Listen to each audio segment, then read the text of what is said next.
ഈ തിരുവനന്തപുരത്തിൻ്റെ പാർക്കുകളും എൻ്റെ നാട് നന്നായിരിക്കണം, അതാണ് എൻ്റെ ആവശ്യം. അത് റെയിൽവേയുടെ വെളിയിലിറങ്ങുമ്പോൾ അയ്യങ്കാളി പാർക്ക് നിങ്ങൾ ഇന്ന് കണ്ടിരിക്കുക റൗണ്ട് അബൌട്ട്, അത് ഞാനാണ് ഫില്ല് ചെയ്ത് അത് മനോഹരമായിട്ടൊക്കെ ചെയ്യും. 20 വർഷം സെക്യൂരിറ്റിയൊക്കെ വെച്ചൊരു ബാനറൊന്നും കൊടിയൊന്നും കെട്ടാതേക്ക്. അല്ലെങ്കിൽ കേരളത്തിൽ നിന്ന് റെയിൽവേ എന്ന് ഇറങ്ങുമ്പോൾ 1000 രാഷ്ട്രീയ പാർട്ടിയുടെ കൊടിയും പ്രതിഷേധവും സമരവും എന്തിനും ആരും മുകളിൽ സമരം ചെയ്യണമെന്ന് എനിക്കറിയില്ല.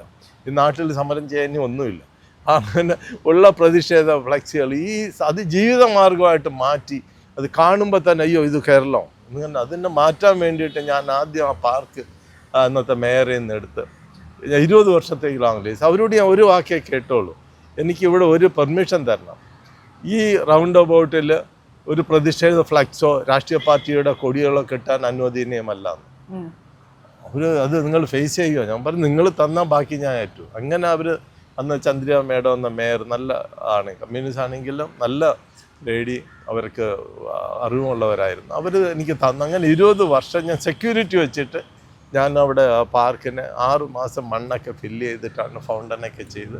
എൻ്റെ ആഗ്രഹമാണ് റെയിൽവേ സ്റ്റേഷനിൽ നിന്ന് വരുമ്പോൾ എൻ്റെ പാർക്കുണ്ട്, ബസ് സ്റ്റാൻഡിൽ നിന്ന് ഇറങ്ങി വരുമ്പോഴും എന്നെ കാണണം. അല്ലാതെ ടൂറിസം ഇവിടെ വന്ന് ബിസിനസ് ചെയ്ത് പൈസ ഉണ്ടാക്കാൻ വന്ന ഒരാളല്ല ഞാൻ.